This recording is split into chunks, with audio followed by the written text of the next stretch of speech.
So let's consider this other question on Carnot cycle. To watch the first solution video on Carnot cycle, please do well to look at the comment section and you'll find a link to that particular video. Now this question says a Carnot engine operating between 400 degrees Celsius and 40 degrees Celsius produces 130 kilojoules of work. Determine I, the engine thermal efficiency, II, the heat added, III, the entropy changes during heat rejection process. So now let's get down all our parameters. We're given the first temperature T1 to be equal to 400 degrees Celsius. Second temperature T2 to be equal to 40 degrees Celsius. And we were given that work added, is equal to, the work added is equal to 130 kilojoules. 130 kilojoules of work was added. The first question says we should find the isothermal efficiency. And from our previous videos, we have been able to derive that isothermal efficiency is equal to T1 minus T2 divided by T1 multiplied by 100%. So the first thing we need to do is to convert these temperatures into Kelvin, right? So first temperature T1 equals 400 degrees plus 273 to convert it to Kelvin. So let's get this addition and see. 400 plus 273, that gives us 673 Kelvin.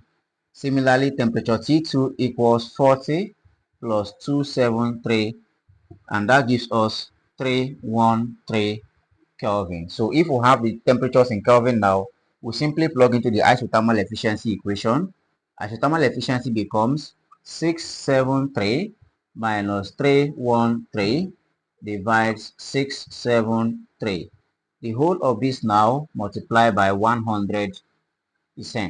So this simply implies that our isothermal efficiency for that given question is going to be equal to, so 673 minus 313 divides 673 multiplied by 100.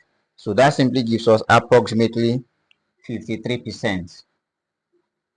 So for that question, the thermal efficiency is simply 53%. Okay. Now the next question says we should find the heat added. Now you recall that isothermal efficiency itself can also be defined as net work done, okay, net work done all over heat added, This can be given to us as our isothermal efficiency. So since we already know our isothermal efficiency to be 53%, which is approximately 0.53. So this means 0.53 is equal to, we know the work done given to us as 130 kilojoules. So we have 130 by 10 to the power of 3 in joules divided by heat added or heat supplied. So if we cross multiply, we are going to have that heat supplied is equal to 130 by 10 to the power of 3 divides 0.53. So this simply implies that the heat added is going to be equal to, let's find 130 by 10 to the power of 3 divides 0.53. So that gives us approximately 245,283.02 in joules. So this simply implies that the heat added is going to be equal to, so if we convert this to kilojoules, it becomes 245.28 kilojoules of heat was added. So that becomes our heat added.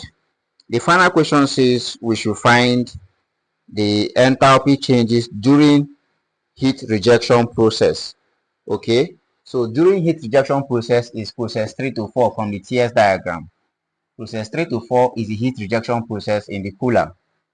For that reason, first of all, you recall that your entropy mathematically is given simply as heat divided by temperature. So So if we are considering heat rejection between state 3 and state 4, then the entropy becomes entropy change. Okay, you can do that here.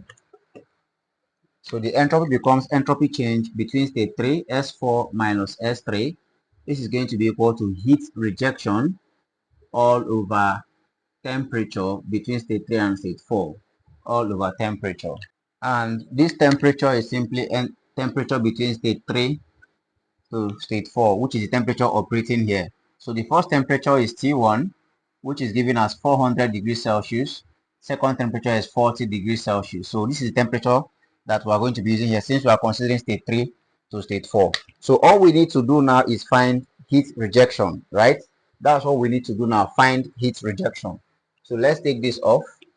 But we know that network equals heat supplied plus heat rejected. This is our network.